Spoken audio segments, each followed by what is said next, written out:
مولاي صل وسلم دائما أبدا على حبيبك خير الخلق كلهم. مولاي صل وسلم دائما أبدا على حبيبك خير الخلق كلهم. محمد سيد الكونين والثقلين. محمد سيد الكونين والثقلين. محمد سيد الكونين والثقلين والفارقين من عرب ومن عجم. مولاي صل وسلم دائما أبدا على حبيبك خير الخلق كلهم. مولاي صل وسلم دائما أبدا على حبيبك خير الخلق كلهم. هو الحبيب الذي ترجى شفاعته. هو الحبيب الذي ترجى شفاعته. هو الحبيب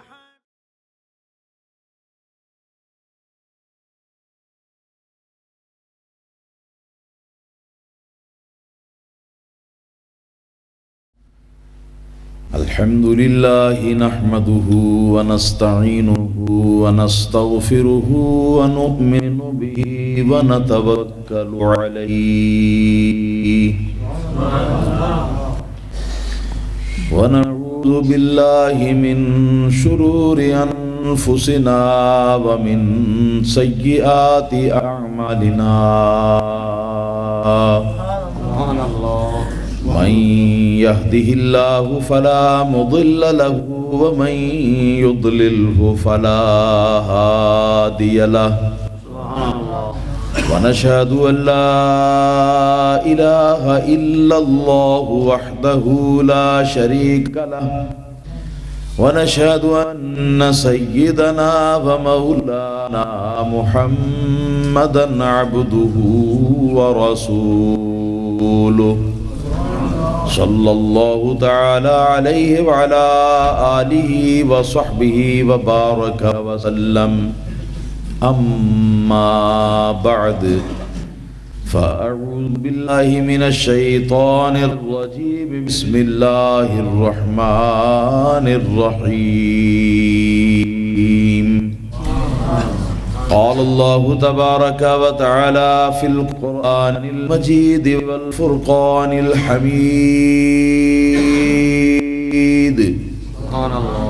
تلك الرسل فضلنا بعضهم على بعض منهم من كلم الله ورفع بعضهم درجات. صدق الله العظيم. وقال الله تبارك وتعالى في شان حبيبه النبي الكريم صلى الله تعالى عليه وسلم. إن الله وملائكته يصلون على النبي يا أيها الذين آمنوا صلوا عليه وسلموا تسليما.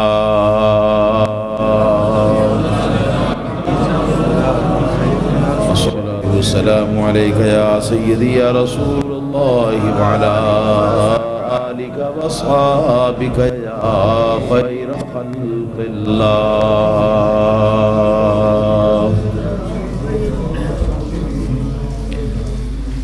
گرامی قدر علماء کرام و احباب اہل سنت و جماعت،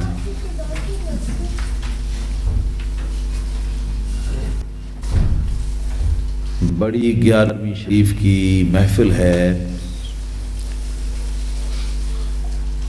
اور سرکار پیران پیر حضور محبوب سبحانی قطب ربانی شاہ باز لامکانی غوث سمدانی میرا محی الدین سیدنا شیخ عبد القادر جیلانی الحسنی والحسینی شہنشاہ بغداد سیدنا غوث اعظم رضی اللہ تعالیٰ عنہ آپ کی ذات گرامی کے ساتھ یہ آج کی محفل پاک منسوب ہے۔ میں چاہتا ہوں کہ اس محفل پاک کے اندر حضور سیدنا غوث اعظم رضی اللہ تعالی عنہ کی بارگاہ غوثیت کے اندر مختصر سی حاضری ہم سب لگوائیں۔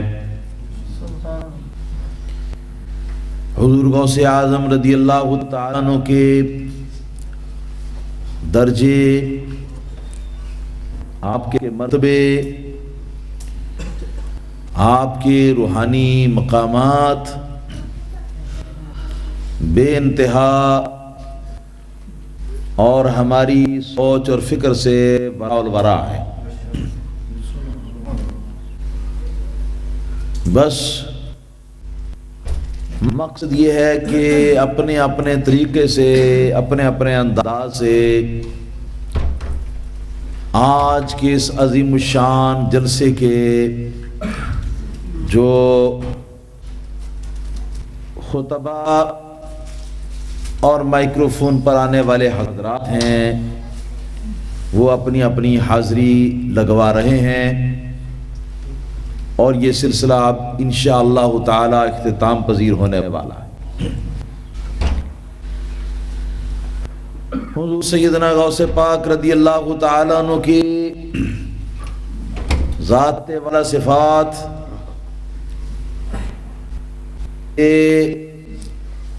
روحانی درجوں اور مرتبوں کے لحاظ سے اتنے زیادہ موضوع اور عنوان آپ کی ذات سے تعلق رکھتے ہیں کہ شاید ہمارے حاضرین کی اتنی تعداد بھی نہ ہو۔ اللہ اللہ سبحان اللہ۔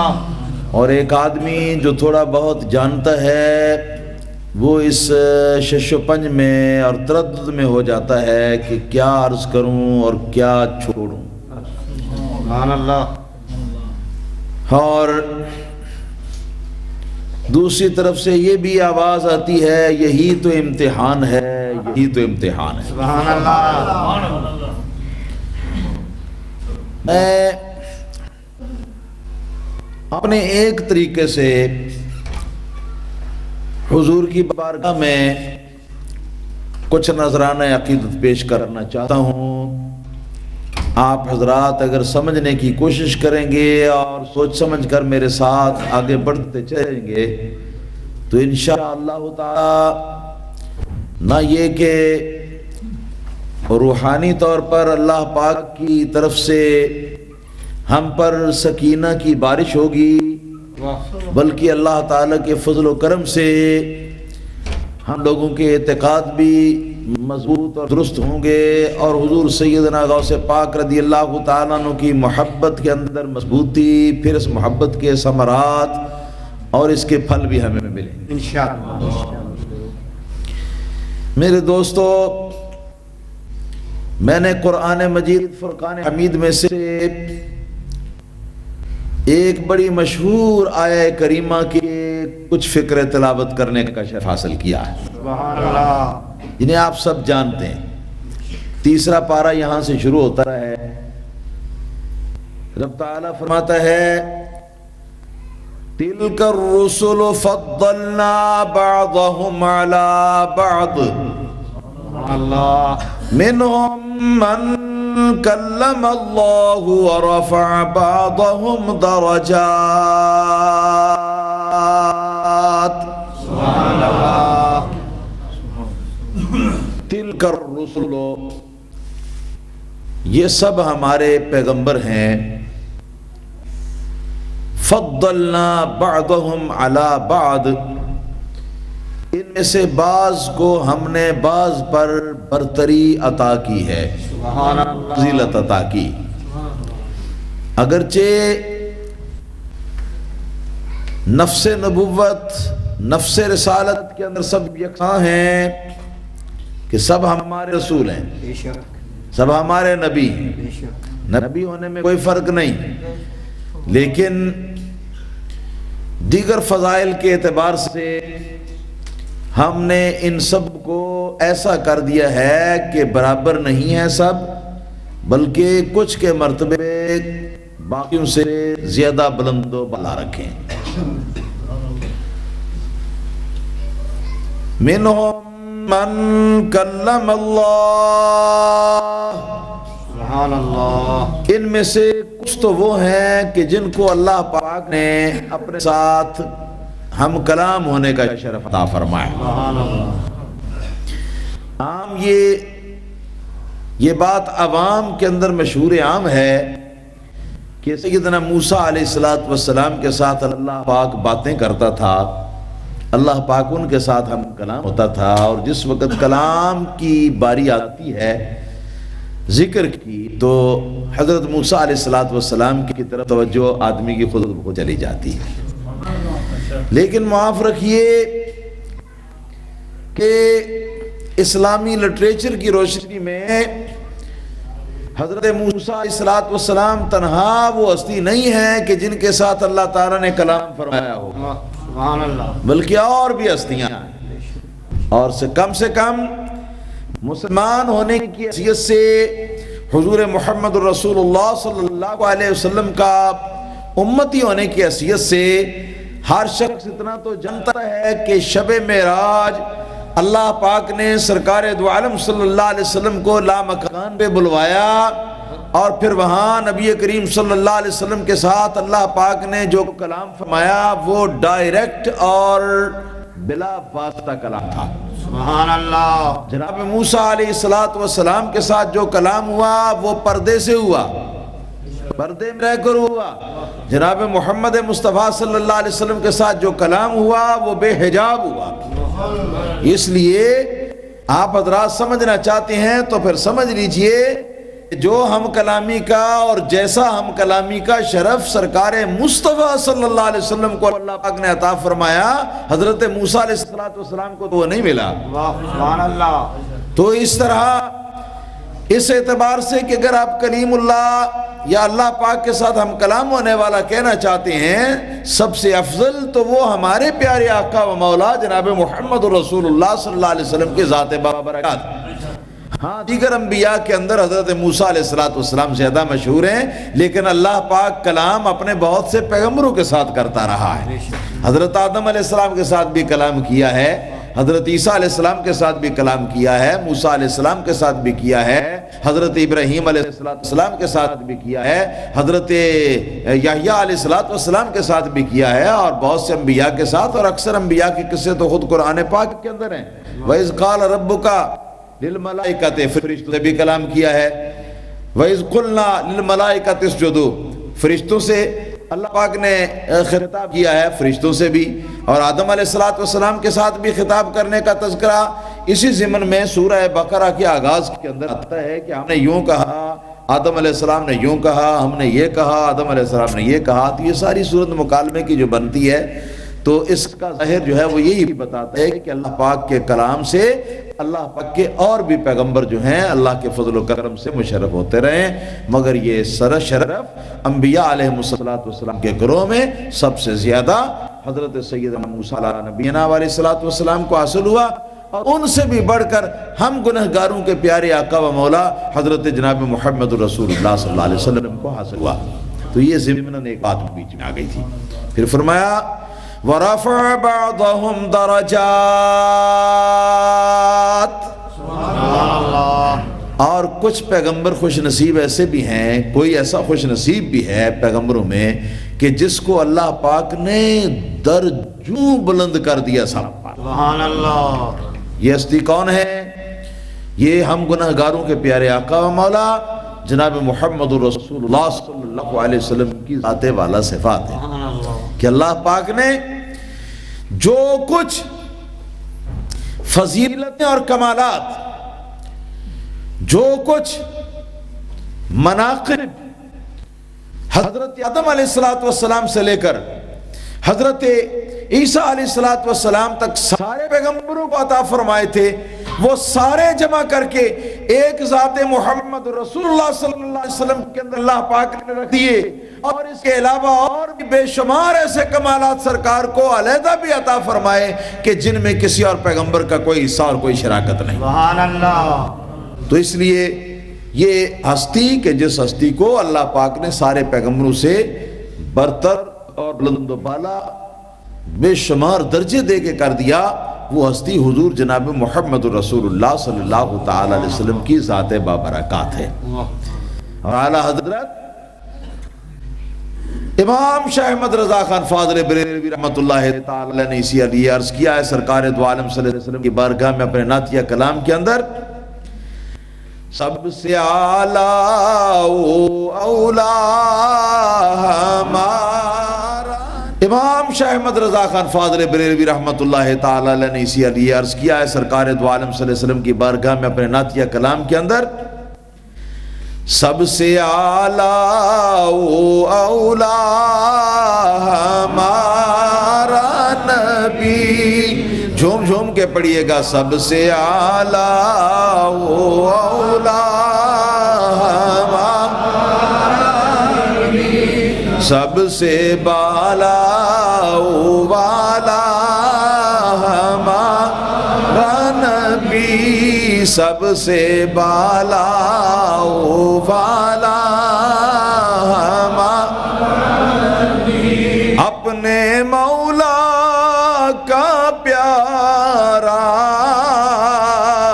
ہمارا نبی، دونوں عالم کا دولہ ہمارا نبی، سب سے اعلیٰ و اولا، سب سے بالا و بالا ہمارا نبی۔ حضور سرکار دو عالم صلی اللہ تعالی علیہ وسلم اور دیگر انبیاء علیہ السلام کے درمیان یہ جو ایک نسبت ہے مدارج کی، مرتبوں کی، اس کی ایک اجمالی شکل جو ہے یہ آپ حضرات کے سامنے اس وقت آ چکی ہے۔ اب اس کو رکھیے بیک گراؤنڈ میں اور چلیے اس طرف جہاں ہم چلنا چاہتے ہیں۔ سبحان اللہ۔ سرکار دو عالم صلی اللہ علیہ وسلم کا ارشاد مبارک ہے کہ علماء و امتی کا انبیاء بنی اسرائیل، سبحان اللہ۔ میری امت کے علماء ربانیین جو دراصل اولیاء عارفین بھی ہیں، سرکار دو عالم صلی اللہ علیہ وسلم ارشاد فرماتی ہیں یہ بنو اسرائیل کے پیغمبروں کی طرح ہیں۔ ایک تو یہ ذہن میں رکھیے، اور دوسرے نمبر پہ سرکار کا فرمان ہے، ارشاد فرماتی ہیں کہ العلماء ورثۃ الانبیاء، علماء ربانیین جو ہیں میری امت کے اور اولیاء کاملین، وہ انبیاء علیہ السلام کے وارث ہیں۔ پہلی روایت کے اندر طرح کا لفظ استعمال فرمایا، دوسری روایت کے اندر وارث کا لفظ استعمال فرمایا۔ یہاں سے کسی شخص کو کسی دھوکے میں مبتلا نہ ہونا چاہیے۔ یاد رکھیے کہ اللہ تعالیٰ کے نبیوں کے اندر جتنے فضائل اور کمالات اللہ پاک نے رکھے ہیں ان کو ہم دو حصوں میں تقسیم کر سکتے ہیں۔ کتنے؟ دو حصوں۔ ان میں سے پہلا حصہ ہے جس کو ہم کہیں گے نبوت و رسالت، اور دوسرا حصہ جو ہے اس کو ہم کہیں گے باقی کمالات اور باقی فضائل۔ اب یہ دو حصے جب کمالات انبیاء علیہ السلام کے ہو گئے تو اب ہمیں سمجھنا چاہیے کہ کون سے حصے کے کمالات آگے بھی جاری ہیں اور کون سے حصے کے کمالات جو ہیں ان کے اوپر پابندی لگ گئی ہے۔ حضور سرکار دو عالم صلی اللہ علیہ وسلم کا یہ ارشاد گرامی کہ ختم بین نبیون، مجھ پر نبی ختم کر دیے گئے. پھر فرمانا کہ ان النبوۃ قد انقطعت بعدی، میرے بعد نبوت منقطع ہو چکی ہے. فلا نبی بعدی ولا رسول بعدی، میرے بعد نہ کوئی نبی بن سکے گا نہ کوئی میرے بعد رسول بن سکے گا. پھر ارشاد فرمایا انا خاتم النبیین لا نبی بعدی، میں آخری نبی ہوں، میرے بعد کوئی شخص نبی نہیں بن سکے گا. سرکار کا یہ فرمانا اور اس طرح کی اور بے شمار حدیثیں ہیں نبی کریم صلی اللہ علیہ وسلم کی، جن سے یہ پتہ چلتا ہے کہ نبوت کا دروازہ سرکار محمد الرسول اللہ صلی اللہ علیہ وسلم پہ آ کے بند کر دیا گیا ہے.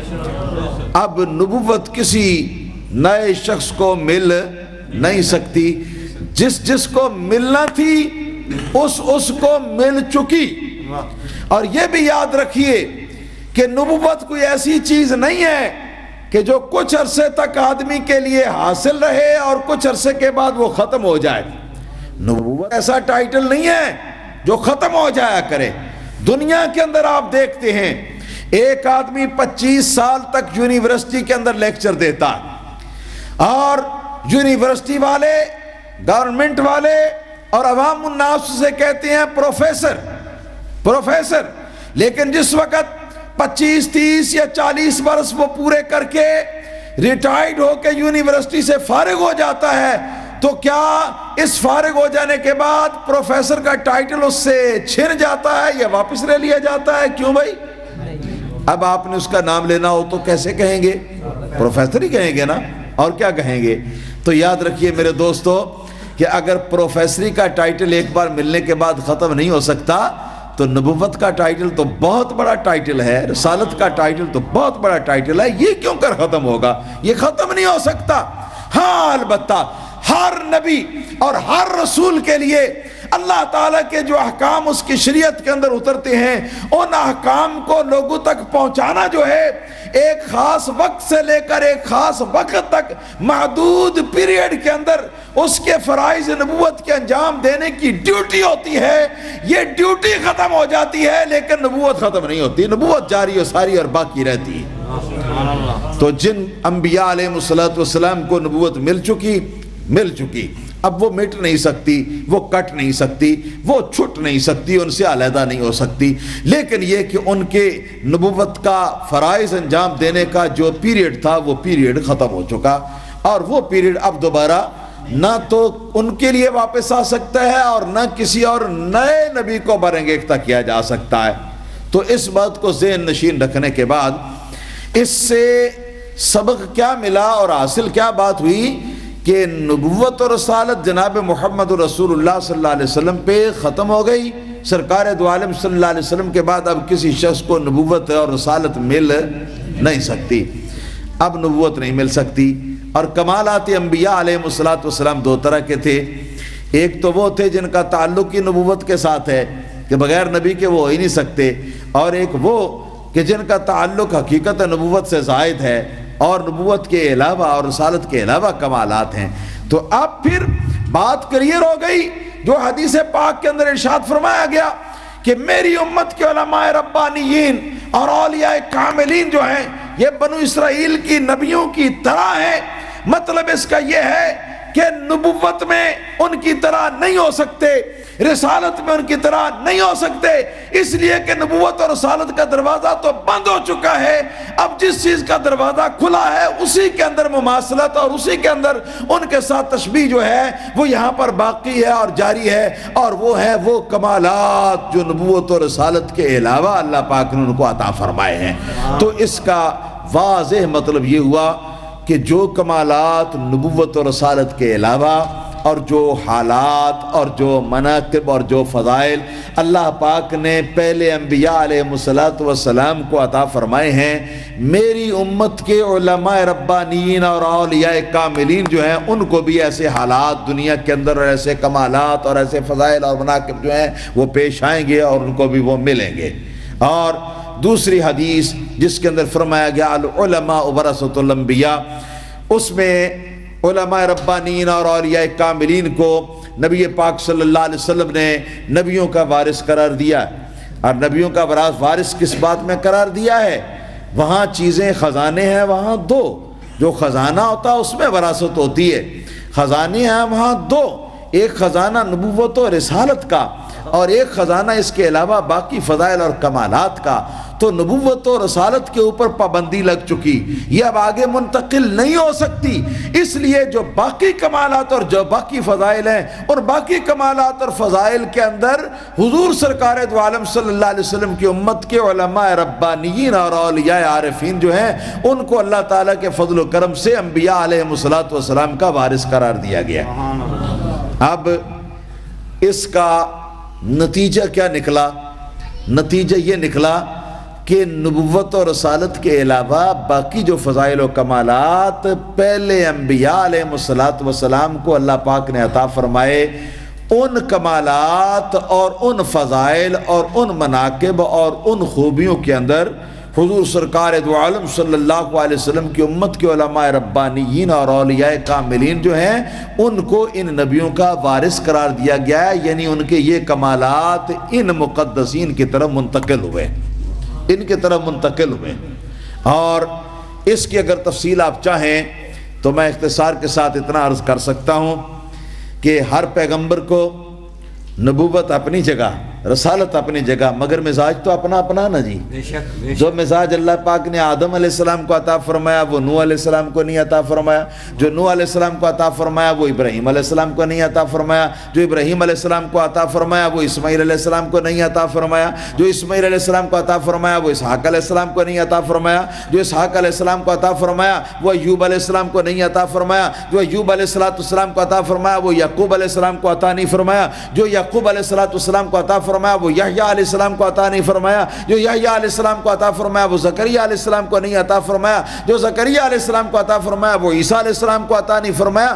سارے پیغمبروں کو اللہ پاک نے مزاج جدا گانا عطا فرمائے، سب پیغمبروں کو مزاج جدا گانا۔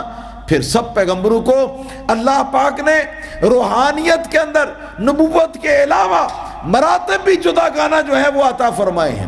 ہر پیغمبر کو اخلاق جو ہیں، اگرچہ اخلاق ہر پیغمبر کے خوبصورت ہیں، لیکن ایک سے ایک بڑھ کر اللہ پاک نے سارے پیغمبروں کو جدا گانا اخلاق عطا فرمائے ہیں، جدا گانا حالات عطا فرمائے ہیں، جدا گانا انبیاء علیہم الصلوۃ کو ان کے مقابلین عطا فرمائے ہیں، اور جدا گانا حالات عطا فرمائے ہیں، اور جدا گانا انبیاء علیہم الصلوۃ کے جو تبلیغی مشاغل ہیں ان کے انداز عطا فرمائے ہیں۔ تو اس طریقے سے ان ساری باتوں کو اگر آپ حضرات پیش نظر رکھیے گا تو اب آپ حضرات سمجھ سکیں گے کہ انبیاء بنو اسرائیل یا انبیاء سابقین کا جو وارث حضور کی امت کے انبیاء اولیاء کاملین کو اور علماء ربانیین کو قرار دیا گیا ہے، اس کا مطلب یہ ہے کہ اس امت کا کوئی ولی، اس امت کا کوئی عالم ربانی ایسا ہوگا کہ جس کا مزاج آدم علیہ السلام کے قدم بقدم ہوگا، کوئی ایسا ہوگا جس کا مزاج ابراہیم علیہ السلام کے قدم بقدم ہوگا، کوئی ایسا ہوگا جس کا مزاج نوح علیہ السلام کے قدم بقدم ہوگا، کوئی ایسا ہوگا جس کا مزاج موسیٰ و عیسیٰ علیہ السلام کے قدم بقدم ہوگا، کوئی اللہ تعالیٰ کے رسول صلی اللہ علیہ وسلم کی امت کے اندر عالم ربانی اور ولی کامل ایسا ہوگا کہ جس کو اللہ پاک آدم علیہ السلام کے اخلاق سے نوازے گا، کسی کو نوح علیہ السلام کے اخلاق سے، کسی کو ابراہیم علیہ السلام کے اخلاق سے، کسی کو موسیٰ و عیسیٰ علیہ السلام کے اخلاق سے، کسی کو کسی پیغمبر کے اخلاق سے، کسی کو کسی پیغمبر کے اخلاق سے۔ الغرض جو کمالات نبوت اور رسالت کے علاوہ ہیں، ان کمالات سابقہ، ان کمالات نبویہ سابقہ کا کسی نہ کسی مخصوص نبی کی نسبت سے اس کا وارث ٹھہرا کر اللہ پاک کسی نہ کسی اس امت کے ولی کامل اور عالم ربانی کو قائم مقام بنائے گا، اور اس کے حسنوں کا اور اس کے جمالوں کا اللہ پاک اپنی امت اپنے پیارے حبیب صلی اللہ علیہ وسلم کی امت کے علماء ربانیین میں سے اور اولیاء کاملین میں سے جس کو چاہے گا اس کو آئینہ دار بنائے گا۔ تو اب اس کی روشنی میں آپ حضرات اگر دیکھیے گا اور غور فرمائیے گا تو پتہ چلتا ہے اس سے کہ کوئی ولی ایسا ہونا چاہیے جو، میں اختصار کے ساتھ عرض کرنا چاہتا ہوں، بات کو سمیٹ کر آپ کے ذہن کے اندر اتارنا چاہتا ہوں کہ جو حضرت آدم علیہ السلام کے حالات و اخلاق اور آپ کے کمالات کا حامل ہوگا۔ کوئی نبی، کوئی ولی، کوئی عالم ربانی ایسا بھی اس امت کے اندر ہوگا کہ جس کو اللہ پاک حضرت ابراہیم علیہ السلام والے نبوت و رسالت کے علاوہ جو کمالات ہیں ان کمالات کا آئینہ دار اور مظہر بنائے گا۔ کسی کو حضرت موسیٰ علیہ السلام کے کمالات کا مظہر، کسی کو حضرت عیسیٰ علیہ السلام کے کمالات کا مظہر۔ الغرض حضرت آدم علیہ السلام کے قدم پر کوئی آئے گا، کوئی حضرت نوح علیہ السلام کے قدم پر، کوئی حضرت موسیٰ علیہ السلام کے قدم پر، کوئی حضرت یوسف علیہ السلام کے قدم پر، اور جو عالم ربانی اور جو ولی کامل اللہ تعالیٰ کے جون سے نبی کا عکس جمیل اپنی ذات کے اندر پیش کرے گا اس کے کمالات کا، تو اس کو اسی نبی والی ولایت کا حامل قرار دیا جائے گا۔ اور یاد رکھنا چاہیے کہ اللہ تعالیٰ کے نبیوں کے پاس، میں نے پہلے بھی تقسیم کر دیا ہے کہ جو کمالات ہیں وہ دو گروپوں کے اندر ہوتے ہیں، لیکن اب میں ذرا اور انداز میں عرض کرنا چاہوں گا کہ وہ دو گروپ جو اگر چاہیں تو آپ ان کو یوں بھی کہہ سکتے ہیں، اور اسی بنیاد کی بنا پر علماء کے اندر اس بات پر اختلاف بھی ہوا ہے کہ آیا نبوت افضل ہے یا ولایت۔ لو ایک عجیب بات آ گئی، آیا نبوت افضل ہے یا ولایت؟ کبھی سنا آپ نے؟ نہیں سنا، چلو لیکن میں تو عرض کر رہا ہوں کہ آیا نبوت افضل ہے یا ولایت، کیونکہ ہر نبی کے پاس دو قسم کے کمالات ہیں جی، اور ہر نبی کے پاس ولایت بھی ہے، ہر نبی کے پاس نبوت بھی ہے، ہر ولی کے پاس ولایت بھی ہے، ہر نبی کے پاس نبوت بھی ہے۔ اور دو راستے ہیں ان کے، ایک راستہ وہ ہے جو خلق سے خالق کی طرف چلتا، ادھر سے اللہ کی طرف جاتے ہیں۔ فرمایا گیا قرآن کریم میں فَفِرُّوا إِلَى اللَّهِ، بھاگے چلو اللہ کی طرف۔ ایک راستہ یہ ہے جو مخلوق سے خالق کی طرف چلتا ہے، اور ایک راستہ وہ ہے جو خالق سے مخلوق کی طرف آتا ہے، کہ اللہ خود بھیجتا ہے کہ جاؤ میری مخلوق کی ہدایت اور رہنمائی فرماؤ۔ یہ دو راستے ہیں۔ تو جو پہلا راستہ ہے مخلوق سے اللہ کی طرف چلو، یہ وہ راستہ ہے کہ جس راستے کے اوپر چل کر ولی بنتے ہیں، ولی بنتے ہیں۔ اور ایک وہ راستہ ہے کہ اللہ کی طرف سے مخلوق کی طرف آؤ، یہ وہ راستہ ہے کہ جس راستے کے راہی انبیاء علیہ السلام۔ تو ہر ایک نبی کے پاس کمالات دو قسم کے، ایک نبوت اور رسالت، اور دوسرا ولایت۔ اب میرا خیال ہے کہ جو میں نے وہ سوال قائم کیا تھا اس سوال پر آپ کی حیرانگی دور ہو گئی ہوگی۔ سوال کیا تھا کہ آیا نبوت افضل ہے یا ولایت افضل ہے؟ علماء نے اس بارے میں بحث کی، بڑی لمبی بحث کی۔ کچھ حضرات نے کہا کہ ولایت افضل ہے جی نبوت سے۔ کیوں؟ دو راستوں کی بات سن چکے ہیں نا آپ، ایک راستہ ادھر سے ادھر جاتا ہے، ایک ادھر سے ادھر آتا ہے۔ ولی ادھر سے ادھر والے پر چلتا ہے، نبی ادھر سے ادھر والے پر چلتا ہے۔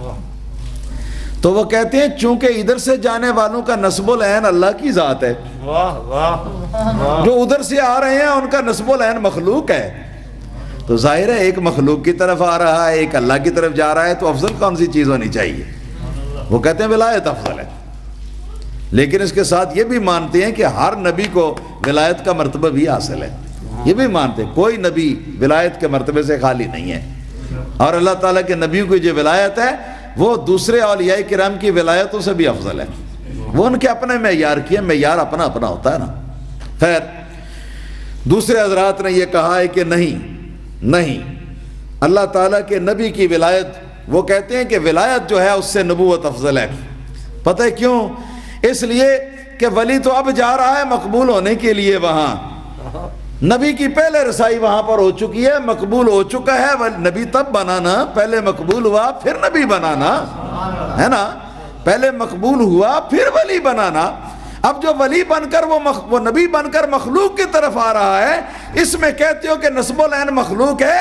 نہیں، نسب العین مخلوق نہیں، نسب العین وہی اللہ وحدہ لا شریک ہے، وہی کہہ رہا ہے کہ جاؤ تو وہ کہتے ہیں ٹھیک ہے ہم چلے، مقصود تو وہی، نسب العین تو وہی ہے، کوئی اور نہیں ہے۔ یعنی مخلوق کی ہدایت کی طرف جو آ رہے ہیں تو وہ بھی اللہ کی رضا کے لیے آ رہے ہیں، اسی نسب العین ان کا جو ہے کوئی اور چیز نہیں۔ خیر یہ ایک لمبی بات ہے، اور اس بات پر کوئی 2 گھنٹے آدمی گفتگو کرے تو پھر مزہ آئے، اس کو چھوڑیے۔ اس وقت صرف عرض کرنے کی اتنی بات ہے کہ اللہ تعالیٰ کے ہر نبی کے پاس ایک مرتبہ نبوت ہے اور ایک مرتبہ ولایت ہے، ٹھیک ہے جی، اور مرتبہ نبوت میں وراثت جاری کوئی نہیں، جو ولایت ہے ان کے پاس اس میں وراثت جاری۔ تو جس کو آدم علیہ السلام کی وراثت ملی وہ حضور کی امت کا عالم ربانی یا ولی کامل جو ہے وہ ولایت آدمی کا حامل ہوا۔ اسی طرح کوئی ولایت نوح علیہ السلام کا حامل ہوا، کوئی ولایت ابراہیم علیہ السلام کا حامل ہوا، کوئی ولایت موسیٰ کلیم کا حامل ہوا، کوئی ولایت عیسیٰ روح اللہ کا حامل ہوا، کوئی کسی پیغمبر کا، کوئی کسی پیغمبر کا، کوئی کسی پیغمبر کی ولایت کا حامل ہوا۔ اور جو اللہ کا ولی اور عالم ربانی جون سے نبی کی ولایت کا حامل ہوا تو اس کی زندگی کو آپ اگر اس کے سوانح عمری کو اگر آپ اٹھا کر دیکھیں، اس کے حالات کا اگر آپ جائزہ لیں گے تو آپ کو پتہ چلے گا کہ اس عالم ربانی یا ولی کامل کی زندگی کے حالات کس قدر اس متعلقہ نبی جس کی ولایت کا یہ حامل ہے اس کے ساتھ مشابہ اور اس کے ساتھ ہم آہنگ ہے۔ آپ نہیں دیکھتے اللہ تعالیٰ کے ولیوں کے اندر کتنے ایسے ہوتے ہیں جو مجذوب ہوتے ہیں، مجذوب ہوتے ہیں، سکر کا غلبہ ہوتا ہے، کتنے ایسے ہوتے ہیں جو بڑے باہوش ہوتے ہیں، کتنے ایسے ہوتے ہیں کہ جن کے پاس دنیا کا مال و دولت بھی موجود ہوتا ہے اور دنیا کا تخت شاہی جن کی قدم بوسی کرتا ہے، جن کے پاس دنیا کی بے شمار دولت ہوتی ہے، کر و فر ہوتا ہے اور جاہ و دبدبہ ہوتا ہے اور دنیا کے اندر ان کا جلال ہوتا ہے۔ کتنے اللہ تعالیٰ کے ولی اس نوعیت کے اور اس قسم کے ہوتے ہیں، اور کتنے اللہ تعالیٰ کے ولی ایسے ہوتے ہیں کہ انہوں نے ساری زندگی گزار دی لیکن اپنا گھر بھی نہیں بنایا، ایک کمرہ بھی نہیں بنایا۔ تو یہ کس لیے؟ اس لیے کہ جو حالات سابقہ انبیاء علیہ السلام کو پیش آ چکے ہیں، ان انبیاء علیہ السلام میں سے جس کی ولایت کا حامل جون سا اس امت کا عالم ربانی یا ولی کامل ہوتا ہے تو اسی کے مطابق اس کے حالات ویسے ہی دنیا کے اندر اس کو پیش آتے ہیں۔ نہیں، حضرت جناب سلیمان علیہ السلام کو آپ جانتے کہ کس قدر اللہ پاک نے آپ کو کر و فر عطا فرمایا تھا، کس قدر جاہ و جلال عطا فرمایا تھا، کس قدر زبردست حکومت عطا فرمائی تھی۔ آج کل کے حکمران تو اس بات پر اعتراضی ہیں کہ ایک پاکستان کی حکومت مل گئی اب چھوڑنے کا نام نہیں لیتے، اسی کو جپھی لگا کے بیٹھے ہوئے ہیں، کسی کو انڈیا کی مل گئی، کسی کو کسی علاقے کی، کسی کو کسی علاقے کی۔ لیکن یہ وہ ہستی ہیں کہ جن کو اللہ پاک نے انسانوں کی حکومت بھی دی، جنات کی حکومت بھی دی، جن کو اللہ پاک نے پرندوں کی حکومت بھی دی، جن کو اللہ پاک نے ہواؤں کی حکومت سبحان اللہ۔ 6 مہینے کے سفر کی مقدار صبح کے ٹائم پر ہوا ان کا تخت اڑاتی تھی، اور اکیلے سلیمان علیہ السلام ہی نہیں بلکہ ہزاروں درباری وہ بھی آپ کے تخت کے اوپر تشریف فرما ہوتے اور وہ سیر کراتی 6 مہینے کی مقدار۔ سبحان اللہ۔ جتنی دیر، جتنا 6 مہینے کی مقدار میں تیز رفتار گھوڑا جتنا سفر کرتا ہے، اتنا پہلے پیر اور اتنا پچھلے پیر، یہ سلسلہ تھا۔ اور ان ساری باتوں کا قرآن پاک کے اندر تذکرہ آیا ہے۔ تو یہ چھوٹی حکومت ہے جناب، یہ ظاہری حکومت چھوٹی، اسی شان کے ولیوں میں بھی ہوتے ہیں اور ایسے بھی ہیں کہ سیدنا عیسیٰ علیہ نبینا علیہ الصلوۃ والسلام سے ایک مرتبہ حضرت اسرائیل علیہ الصلوۃ والسلام سوال کرنے لگے کہ حضور آپ نے اپنا گھر ابھی تک نہیں بنایا، اتنی عمر ہوگی ابھی تک آپ اپنے رہنے کے لیے کمرہ بھی نہیں بنایا۔ حضرت سیدنا عیسیٰ علیہ نبینا علیہ الصلوۃ والسلام نے جواب کے اندر مسکراتے ہوئے یہی فرمایا کہ بھائی تمہارے انتظار نے گھر نہیں بنانے دیا، بس تمہارا انتظار ہی رہا ہے کہ پتہ نہیں کب آؤ گے لے جاؤ گے، تو پھر یہ گھر بنانے کا کیا فائدہ۔ حضرت عیسیٰ علیہ السلام نے اپنا گھر نہیں بنایا۔ اللہ تعالیٰ کے ولیوں میں بھی ایسے ہوتے ہیں کہ جو گھر نہیں بناتے ہیں، تو یہ سب وہاں سے یہ وراثت کا سلسلہ جو ہے یہ چلا آ رہا ہے، وراثت کا سلسلہ۔ تو جون سا ولی جس پیغمبر کی ولایت کا حامل ہوتا ہے، اس کی زندگی کے اندر اسی نبی کے حالات جیسے حالات جو ہیں وہ وارد ہوتے ہیں۔ اس طرح آپ حضرات سمجھ لیجئے کہ کسی ولی کو ولایت آدم علیہ السلام حاصل ہے، کسی ولی کو ولایت نوح علیہ السلام حاصل ہے، کسی ولی کو ولایت ابراہیم علیہ السلام حاصل ہے، کسی ولی کو ولایت ادریس علیہ السلام حاصل ہے، کسی ولی کو ولایت شیس علیہ السلام حاصل ہے، کسی ولی کو ولایت یوسفی حاصل ہے، کسی ولی کو ولایت سلیمانی حاصل ہے، کسی ولی کو ولایت ایوبی حاصل ہے، کسی ولی کو ولایت یعقوبی حاصل ہے، کسی ولی کو ولایت موسوی حاصل ہے، کسی ولی کو ولایت عیسوی حاصل ہے۔ مگر اس قسم کے مراتب وراثت کے اندر اگر آپ اللہ تعالیٰ کی اس مقبول ولی کا مرتبہ معلوم کرنا چاہیں کہ جس اللہ تعالیٰ کے مقبول ولی کی یاد کے اندر آج یہ جلسہ منعقد کیا جا رہا ہے، میری مراد میرے پیارے آقا و مولا، میرے پیارے ولی نعمت اور میرے پیارے پیر و مرشد، میر میراں حضرت محبوب سبحانی، قطب ربانی، شہباز لامکانی، غوث سمدانی، الباز والاشہب، حضور سیدنا غوث اعظم شہنشاہ بغداد عبد القادر جیلانی الحسنی والحسینی رضی اللہ تعالیٰ عنہ، آپ کے بارے میں اگر آپ سوال کریں کہ حضور غوث پاک رضی اللہ تعالیٰ عنہ کون سے نبی کی ولایت کے آئینہ دار اور حامل تھے، تو اس کا جواب میں نہیں دیتا، اس لیے کہ یہ جواب تو وہی دے جس کی وہاں تک رسائی ہے۔ یہ حال کی باتیں ہیں، قال والے اس کا جواب کیا دیں؟ حال کی دنیا اور ہوتی ہے، قال کی دنیا اور ہوتی ہے۔ جس کا جواب جس وقت ہم نے اولیاء کرام سے پوچھا تو چونکہ محاورہ ہے کہ الولی لا یعرف الا الولی، ولی را ولی میں شناست، ولی کو ولی پہچان سکتا ہے، دوسرا اس کے مقام کو کیا پہچانے۔ تو خواجہ بختیار کاکی رحمت اللہ تعالی علیہ نے ارشاد فرمایا کہ غوث اعظم درمیان اولیاء چوں محمد درمیان انبیاء۔ نعرہ تکبیر، نعرہ رسالت، نعرہ تحقیق، نعرہ غوثیہ۔ اور خود غوث پاک رضی اللہ تعالیٰ عنہ فرماتے ہیں وَكُلُّ وَلِيٍّ لَهُ قَدَمٌ وَإِنِّي عَلَىٰ قَدَمِ النَّبِيِّ بَدْرِ الْكَمَالِ۔ آپ فرماتے ہیں کہ اللہ تعالیٰ کا ہر ولی کسی نہ کسی نبی کے قدم با قدم ہے، یعنی اس کی ولایت کا حامل ہے۔ اور اگر یہ پوچھنا چاہو کہ عبد القادر جیلانی اللہ تعالیٰ کے کس نبی کے قدم با قدم ہے اور اللہ تعالیٰ کے کس نبی کی ولایت کا حامل ہے، تو سن لو وَإِنِّي عَلَىٰ قَدَمِ النَّبِيِّ بَدْرِ الْكَمَالِ، میں عبد القادر جیلانی اللہ تعالیٰ کے اس نبی کے قدم بقدم ہوں، اللہ تعالیٰ کی اس نبی کی ولایت کا حامل ہوں کہ جس کا نام نامی اسم گرامی حضرت امام الانبیاء محمد مصطفیٰ احمد مجتبیٰ ہے صلی اللہ علیہ وسلم، اور جس کی شان انبیاء علیہ السلام کے گروہ کے اندر وہی شان ہے جو آسمان کے ستاروں کے اندر 14ویں رات کے چاند کی ہوتی ہے۔ اس نبی بدر کمال صلی اللہ علیہ وسلم کے نقش قدم پر میں ہوں اور سرکار دو عالم صلی اللہ تعالی علیہ وسلم کی نبوت محمدیہ کا حامل میں ہوں۔ تو میرے دوستو، اگر کسی ولی کو یہ شان حاصل ہے کہ اس کے پاس ولایت آدمی ہے، کسی کو یہ شان حاصل ہے کہ ولایت ابراہیمی ہے اس کے پاس، کسی کو یہ شان حاصل ہے کہ ولایت نوحی ہے اس کے پاس، کسی کو یہ ولایت موسوی حاصل ہے، کسی کو یہ شان ہے کہ ولایت عیسوی حاصل ہے، تو ہمارے حضور غوث پاک رضی اللہ تعالیٰ عنہ کو یہ کمال حاصل ہے کہ بفضل ہی تعالیٰ آپ کو ولایت محمدی حاصل ہے، ولایت محمدی حاصل ہے۔ اللہ ربی لا شریک لہ، اللہ ربی لا شریک لہ۔ حضور غوث اعظم رضی اللہ تعالیٰ عنہ آپ قدم پر ہیں حضور نبی کریم صلی اللہ علیہ وسلم کے، اس کے بھی کئی معنی ہیں، اس کے بھی کئی مطالب ہیں۔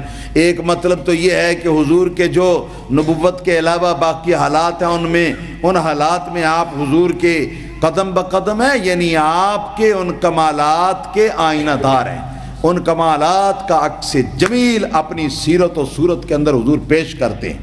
اور یہ بھی ہے کہ حضور سرکار دو عالم صلی اللہ علیہ وسلم کے قدم پہ ہونے کا مطلب اللہ کے مجازی معنی بھی ہوتے ہیں، اور مجازی معنی لیتے ہوئے ائمہ محققین نے یہ فرمایا کہ حضور غوث پاک رضی اللہ تعالیٰ عنہ جس وقت پیدا ہوئے تھے تو آپ کی پیدائش کے بعد جب دیکھا گیا تو حضور نبی اکرم صلی اللہ علیہ وسلم کا قدم مبارک آپ کے دو کاندھوں کے اوپر لگا ہوا تھا۔ سبحان اللہ۔ اس طرح بھی حضور کے قدم پر حضور غوث اعظم رضی اللہ تعالیٰ عنہ، یعنی قدم پر چلنے کا معنی قدم کے پیچھے چلنے کا ہوتا ہے، تو حضور کا قدم سرکار غوث پاک رضی اللہ تعالیٰ عنہ کے کاندھوں پر، اور غوث پاک رضی اللہ تعالیٰ عنہ اس طرح حضور کے زیر قدم، سبحان اللہ، حضور کے زیر قدم۔ اور حضور غوث پاک رضی اللہ تعالیٰ عنہ ولایت محمدیہ لے کر سرکار دو عالم صلی اللہ علیہ وسلم کے زیر قدم ہوئے، تو دوسری طرف اللہ پاک نے سارے ولیوں کو حضور غوث پاک رضی اللہ تعالیٰ عنہ کے زیر قدم کر دیا، زیر قدم کر دیا۔ نہیں آپ نے اعلان فرمایا بغداد شہر کی جامع مسجد کے ممبر کے اوپر کہ قدمی حاذہی علی رقبت کل ولی اللہ، کہ میرا یہ قدم اللہ تعالیٰ کے ہر ولی کے قدم، ولی کے گردن کے اوپر ہے۔ تو حضور غوث پاک رضی اللہ تعالیٰ عنہ کے گردن پر قدم محمدی، اور غوث پاک کا قدم جو ہے وہ کل اولیاء کرام کی گردنوں پر، سبحان اللہ، کل اولیاء کرام کی گردنوں پر۔ اعلیٰ حضرت فاضل بریلوی رحمۃ اللہ علیہ فرماتے ہیں واہ کیا مرتبہ اے غوث ہے بالا تیرا، آپ بھی مل کے پڑھ لیجئے، واہ کیا مرتبہ اے غوث ہے بالا تیرا، اونچے اونچوں کے سروں سے قدم مالا تیرا، اونچے اونچوں کے سروں سے قدم مالا تیرا۔ یہ مقام حضور غوث پاک رضی اللہ تعالیٰ عنہ کو جب حاصل ہوا ولایت محمدیہ والا، تو چونکہ محمد الرسول اللہ صلی اللہ علیہ وسلم تمام نبیوں کے سردار ہیں، تو جو ولایت محمدی کا حامل ہے وہ پھر تمام ولیوں کا اور تمام غوثوں کا اور قطبوں کا سردار نہیں ہوگا تو اور کیا ہوگا؟ سبحان اللہ، اور کمال مشابہت حضور غوث پاک رضی اللہ تعالیٰ عنہ کے حالات کی سرکار دو عالم صلی اللہ علیہ وسلم کے حالات کے ساتھ۔ ایک تو یہی لیجئے کہ حضور نبی پاک صلی اللہ علیہ وسلم نبیوں کے سلطان، حضور غوث پاک رضی اللہ تعالیٰ عنہ ولیوں کے سلطان، سبحان اللہ، حضور نبی پاک صلی اللہ تعالیٰ علیہ وسلم کے معجزات اتنے کہ ان کی تعداد ہی معلوم نہیں، سبحان اللہ، اور باقی پیغمبروں کو اللہ پاک نے معجزے دیے، کسی کو 4 دیے، کسی کو 10 دیے، کسی کو 12 دیے۔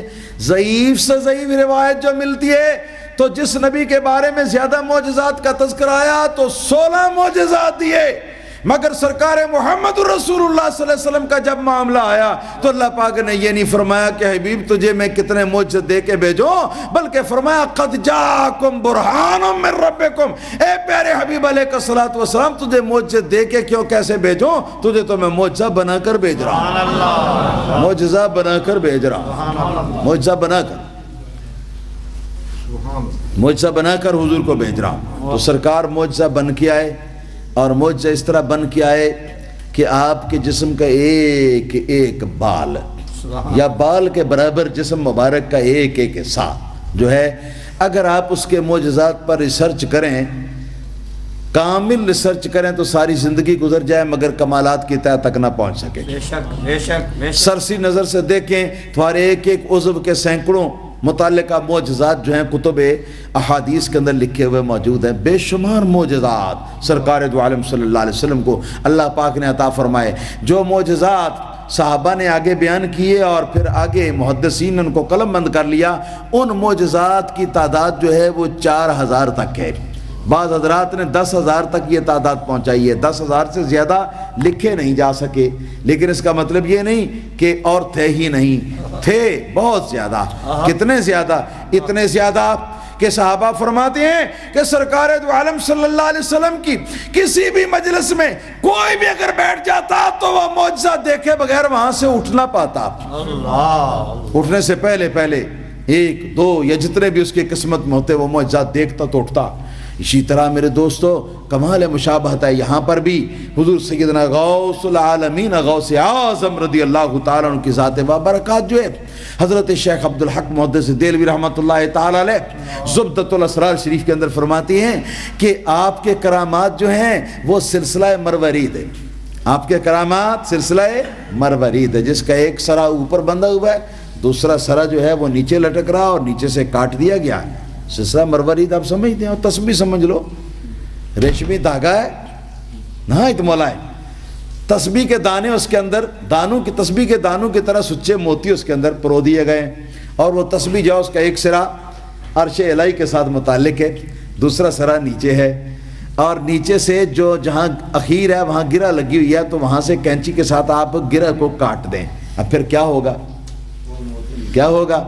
ایک موتی نیچے گرے گا.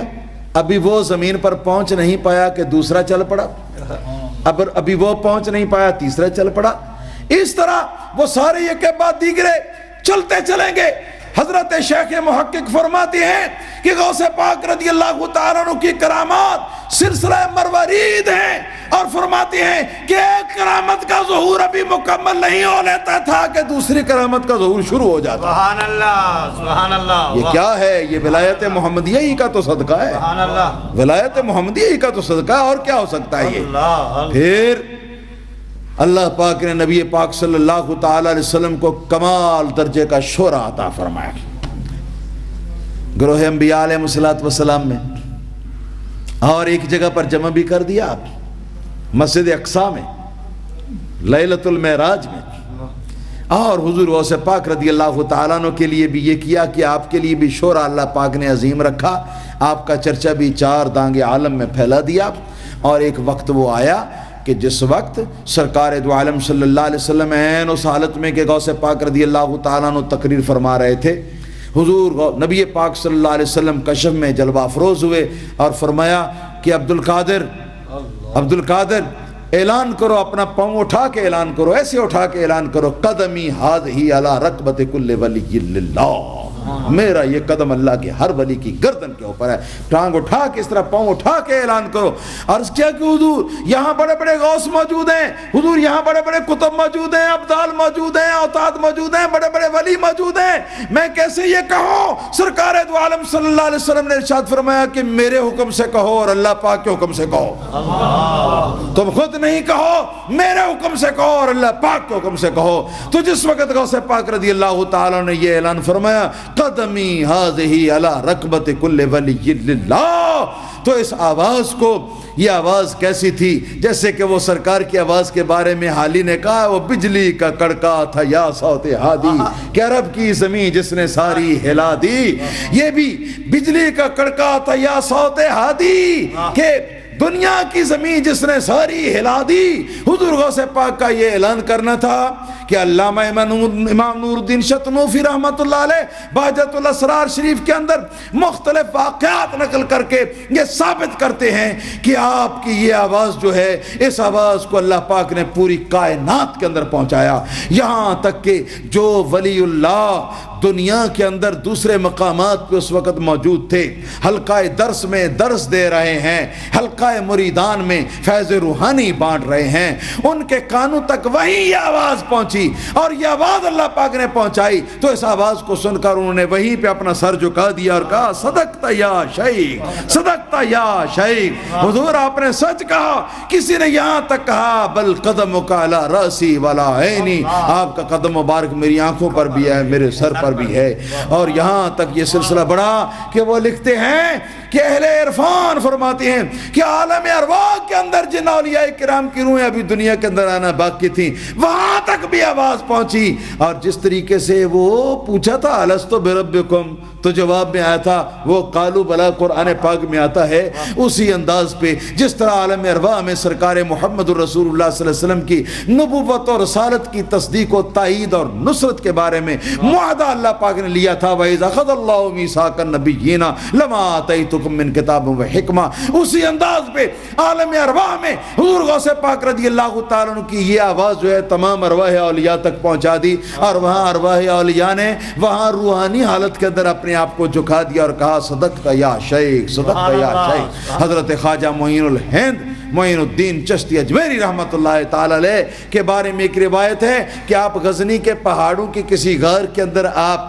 عبادت فرما رہے تھے۔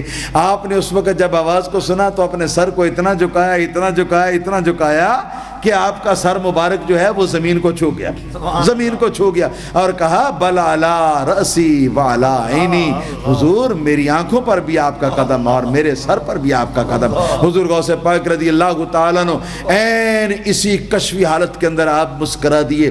لوگوں نے جب پوچھا آپ کے مسکرانے کی کیا وجہ ہے، آپ نے فرمایا کہ میرا ایک کزن ہے، میرا ایک ہم نسب ہے، ایک سید زادہ ہے، کمال اطاعت اللہ پاک نے اس کو عطا فرمائی ہے، جو ہی اس نے یہ سنا ہے تو اپنا سر اتنا جھکایا ہے کہ زمین بوس ہو گیا ہے، مجھے اس کے اوپر مسکراہٹ آ گئی۔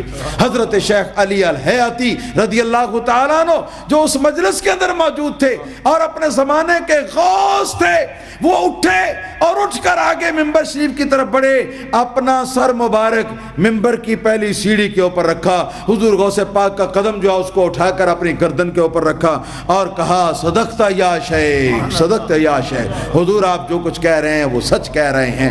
شب اسراء میں انبیاء علیہ السلام کا امام بنا کر نبی پاک صلی اللہ علیہ وسلم کو تو آپ کی امام الانبیائی کو ظاہر کیا، تو یہاں اس موقع پر حضور غوث پاک رضی اللہ تعالیٰ عنہ کا قدم مبارک تمام اولیاء کی گردنوں پر رکھا کے تو آپ کی امام الاولیائی کو اللہ پاک نے ظاہر کر دیا۔ حضور غوث پاک حضور نبی پاک صلی اللہ علیہ وسلم تورات کے بھی عالم تھے، قرآن تو آپ پر اترا، قرآن تو آپ پر اترا، لیکن آپ تورات کے بھی عالم تھے، آپ زبور کے بھی عالم تھے، آپ انجیل کے بھی عالم تھے، آپ صحف ابراہیم و موسیٰ کے بھی عالم تھے، آپ صحف شیس اور آدم علیہ السلام کے بھی عالم تھے۔ اسی طرح حضرت جناب حضور غوث پاک رضی اللہ تعالیٰ عنہ آپ حنبلی المذہب ہونے کے باوجود آپ مفتی تھے مذہب حنفی کے بھی، مفتی تھے مذہب مالکی کے بھی، مفتی تھے مذہب شافعی کے بھی، اور اپنے مذہب کے علاوہ باقی مذاہب کے جو دساتیر اور ان کی جو کتابیں ہیں وہ کتابیں بھی آپ کو محفوظ یاد تھیں۔ حنفی آتے تو فتویٰ حنفیت کے مطابق دیتے، حنبلی آتے تو ان کو حنبلی مذہب کے مطابق، شوافی آتے تو شافعی مذہب کے مطابق، مالکی آتے تو مالکی مذہب کے مطابق۔ اور پھر جسمانی خصوصیات بھی اللہ پاک نے عطا فرمائی ہے، تو ایسا سمندر ہے کہ اس کو جہاں تک چلاتے چلو چلتا ہے، لیکن جسمانی خصوصیات کا تھوڑا سا تذکرہ ہو جائے۔ حضور سید الانبیاء جناب محمد مصطفیٰ صلی اللہ علیہ وسلم کے ساتھ اللہ پاک نے یہ کمال قرب حضور غوث پاک رضی اللہ تعالیٰ عنہ کو عطا فرمایا کہ جناب محمد رسول اللہ صلی اللہ علیہ وسلم کے جسم مبارک پر مکھی نہیں بیٹھتی تھی۔ حضور غوث پاک رضی اللہ تعالیٰ عنہ کے سوانح نگار لکھتے ہیں کہ حضور غوث پاک رضی اللہ تعالیٰ عنہ کے بدن مبارک پر مکھی نہیں بیٹھتی تھی۔ لکھتے ہیں کہ حضور نبی اکرم صلی اللہ علیہ وسلم کے جسم مبارک کا سایہ نہیں پڑتا تھا۔ جس وقت غوث پاک رضی اللہ تعالیٰ عنہ ولایت محمدی کے کمال پر پہنچے تو آپ کے سیرت نگار لکھتے ہیں کہ تب سے حضور غوث پاک کے بدن کا بھی سایہ ختم ہو گیا۔ حضور سرکار محمد رسول اللہ صلی اللہ علیہ وسلم کے جسم مبارک سے قدرتی خوشبو آتی تھی، آپ کے پسینے سے خوشبو آتی تھی۔ ہمیں پسینہ آئے تو بدبو کی وجہ سے لوگ پرے ہٹ جاتے ہیں، ہمارا پسینہ سونکھ کر، مگر سرکار دو عالم صلی اللہ علیہ وسلم کا پسینہ اللہ اللہ اللہ اللہ اللہ اللہ اللہ اللہ اللہ اللہ۔ سرکار دو عالم صلی اللہ علیہ وسلم اپنے خاندان کی ایک بزرگ رشتہ دار، ایک خاتون صحابیہ تھی، حضرت ام سلیم رضی اللہ تعالیٰ عنہ ان کا نام تھا. ان کے گھر میں ایک مرتبہ دوپہر کو آپ آرام فرما رہے تھے، گرمی کا موسم تھا، تو پسینے کے موتی بن بن کے آپ کے جسم عطر کے جو باہر کھلے حصے تھے ان کے اوپر چل رہا تھا. تو وہ خاتون حضرت بی بی ام سلیم رضی اللہ تعالیٰ عنہا حضرت سیدنا انس بن مالک رضی اللہ تعالیٰ عنہ کی والدہ محترمہ حضور کی قریبی رشتہ دار تھی. تو انہوں نے یہ کیا کہ ایک شیشی لی اور اس طرح اپنی انگلی کے ساتھ جہاں پسینہ ہوتا تھا ایسے کر کے نچوڑ کے تو وہ اس شیشی کے اندر اکٹھا کرنے لگی، شیشی کے اندر اکٹھا کرنے لگی. مسلم شریف کی حدیث ہے، صحیح الاسناد حدیث ہے، اس کے اوپر کوئی اعتراض نہیں ہو سکتا سند کے اوپر یا متن کے اوپر. تو نبی اکرم صلی اللہ تعالی وسلم کچھ دیر تک تو آنکھیں بند کیے رہے، آنکھیں بند کیے رہے. یہ میں نہیں کہہ رہا کہ بے خبر رہے، بے خبر کہنے والے اور ہیں جو خود بے خبر ہیں، جو خود بے خبر ہیں. یہ تو وہ ہستی ہیں جو فرماتے ہیں کہ عائشہ صدیقہ کیا تم نہیں جانتی ہو جب میں سوتا ہوں تو تنامان عینا یا ولا ینام قلبی، جب میں سوتا ہوں تو میری صرف آنکھیں بند ہوتی ہیں، دل تو میرا جاگتا ہی رہتا ہے. یعنی مرضی ہے کہ اکھاں میچ لیے تے میچ لیے، ورنہ رہنے تو جاگ دئیاں، رہنے تو جاگ دئیاں. تو گرد و پیش کے حالات سے آپ بے خبر نہیں ہوتے. یہی وجہ ہے سرکار دو عالم صلی اللہ علیہ وسلم کا سونے کی وجہ سے وضو بھی نہیں ٹوٹتا تھا. دوسروں کا ٹوٹ جاتا ہے کہ پتہ نہیں ہوا نکل گئی ہو، بے خبری کی حالت ہوتی ہے، ہوا نکل گئی ہو تو وضو ٹوٹ گیا، لہذا وضو ٹوٹنے کا حکم لگا دیا جاتا سونے کے اوپر. لیکن نبی کریم صلی اللہ علیہ وسلم چونکہ بے خبر نہیں ہوتے سو کر بھی، اس لیے سرکار سو کر اٹھیں تو سو کر اٹھنے سے آپ کا وضو بھی نہیں ٹوٹتا. سرکار دو عالم صلی اللہ علیہ وسلم آپ نے آنکھ مبارک کھولی اور فرمایا کہ ماذا تفعلین یا ام سلیم، ام سلیم یہ کیا کر رہی ہیں آپ؟ عرض کیا کہ حضور ہوا عرقوں کا، یہ آپ کا پسینہ مبارک ہے، ہوا من اطیب بالطیب عندنا، یہ ہمارے نزدیک ساری دنیا کی خوشبوؤں سے زیادہ پاکیزہ اور زیادہ مہکتا اور خوشبودار اور خوشگوار ہے. نجعلہ ونحفظہ لعراسنا، ہم آپ کے اس پسینہ مبارک کو جمع کر رہے ہیں کہ ہمارے خاندانوں میں جب کہیں کبھی شادی ہوگی تو ہماری دلہنیں اس کو استعمال کریں گی تاکہ ان کی خوشبو تمام باقی خوشبوداروں پر فائق اور برتر ہو جائے. نعرہ تکبیر، نعرہ رسالت. تو سرکار دو عالم صلی اللہ علیہ وسلم کے پسینہ مبارک سے آپ کے بدن مبارک سے خوشبو آتی تھی. سیرت نگار لکھتے ہیں کہ حضور سیدنا غوث پاک رضی اللہ تعالیٰ عنہ کے آپ کے پسینہ مبارک سے بھی خوشبو آتی تھی. اور ادھر تو آپ جانتے ہیں کہ سرکار کی شان ہے کہ آپ محبوب خدا ہیں، اور ادھر بھی آپ جانتے ہیں کہ غوث پاک محبوب سبحانی ہیں، محبوب سبحانی ہیں. وہ بھی محبوب ہیں، یہ بھی محبوب ہیں. وہ نبیوں کے اندر محبوب ہیں، محبوب خدا بندی، اور یہ ولیوں کے اندر محبوب سبحانی. اور یہ کمالات جو ہے اللہ پاک نے عطا فرمائے. حضرت علامہ تاج الدین سبکی رحمۃ اللہ تعالی علیہ التعظیم والمنع ان کی کتاب ہے، اس کے اندر ایک بات لکھتے ہیں.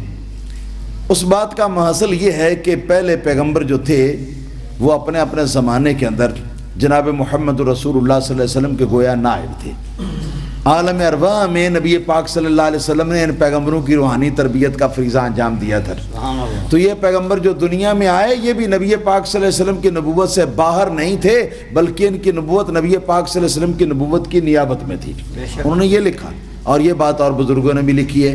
حضور غوث پاک رضی اللہ تعالیٰ عنہ کے بارے میں اگر آپ دیکھیے تو حضور غوث پاک رضی اللہ تعالیٰ عنہ کے زمانے میں سلسلہ ولایت تو ختم نہیں ہوا، یہ تو جاری ہے. حضور پر تو سلسلہ نبوت ختم ہو چکا تھا، لہذا پچھلے انبیاء پر اگر تقابل کرنا ہوگا تو پچھلے انبیاء پر کرنا ہوگا. لیکن حضور غوث پاک کے زمانے میں ولی تو ختم نہیں ہوئے، اس لیے تقابل آپ کے موجودہ زمانے کے اولیاء کرام پر.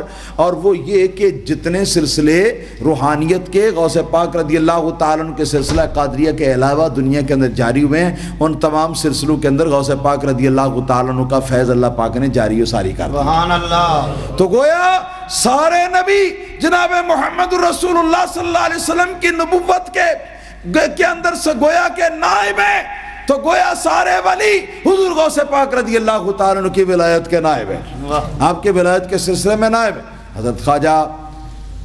حضرت خواجہ سیدنا عمر سہروردی رحمۃ اللہ تعالی علیہ کا قصہ قلائد الجواہر شریف کے اندر میں نے پڑھا ہے. وہ طالب علمی کے زمانے میں بہت زیادہ منطق اور فلسفہ پر زور دیتے تھے اور معقولات کا علم ان کو زیادہ پسندیدہ تھا اور اس میں بہت زیادہ وہ کوشش کرتے تھے، دینیات کی طرف توجہ کم تھی. تو ان کے ماموں شیخ ابو النجیب سہروردی رحمۃ اللہ تعالی علیہ نے بہت سمجھایا لیکن نہ سمجھے وہ. آخر کار انہوں نے سوچا کہ چلو بیٹا میں تجھے غوث پاک کی خدمت میں لے کے چلتا ہوں اور وہاں پیش کرتا ہوں، دیکھ تیرا کیا بنتا ہے. جب لے کے پہنچے یہ خواجہ عمر شہاب الدین سہروردی رحمۃ اللہ علیہ، کون کہ جن کی ذات سے سلسلہ سہروردی آگے چلا ہے، سبحان اللہ، جو کہ سلسلہ سہروردیہ کے تاجدار ہیں، میں ان کی بات کرتا ہوں. ان کو لے کر ان کے ماموں حضور غوث پاک رضی اللہ تعالیٰ عنہ کی بارگاہ میں پہنچے اور شکایت کی کہ حضور علم کلام اور علم منطق اور علم فلسفہ اور ریاضیات کے اندر یہ کھو گیا ہے، دینی علوم کی طرف یہ توجہ نہیں دیتا اور اتنا انہماک ان دنیاوی علوم کے اندر اور دینی علوم سے اس قدر دوری یہ پسند نہیں ہے، اچھی بات نہیں ہے. حضور کچھ کرم فرمائے. تو آپ متوجہ فرمایا صاحبزادے یا بنیا، وہ صاحبزادے کیا کچھ پڑھا ہے بتاؤ. عرض کیا کہ حضور میں نے علم کلام کی فلاں کتاب پڑھی ہے، میں نے فلسفہ کی فلاں کتاب پڑھی ہے، میں نے ریاضی کی فلاں کتاب پڑھی ہے، میں نے فلاں علم پڑھا فلاں علم پڑھا فلاں. اچھا صاحبزادے تم تو بہت عالم بن گئے، بہت بڑا آپ تم نے علم پڑھ لیا.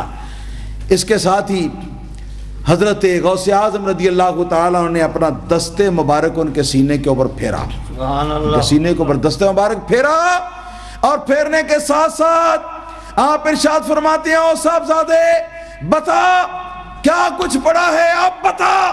چنانچہ اس وقت آپ کی کیفیت یہ تھی کہ آپ نے کہا کہ حضور واللہ العظیم جو دین کے بارے میں 4 حرف پڑھے ہیں، یہ 4 کتابیں پڑھی ہیں وہ تو یاد ہیں، باقی سارے کا سارا پتہ ہی نہیں کیا تھا اور کیا. نہ وہ شوق منطق و فلسفہ، نہ وہ ذوق فن مناظرہ.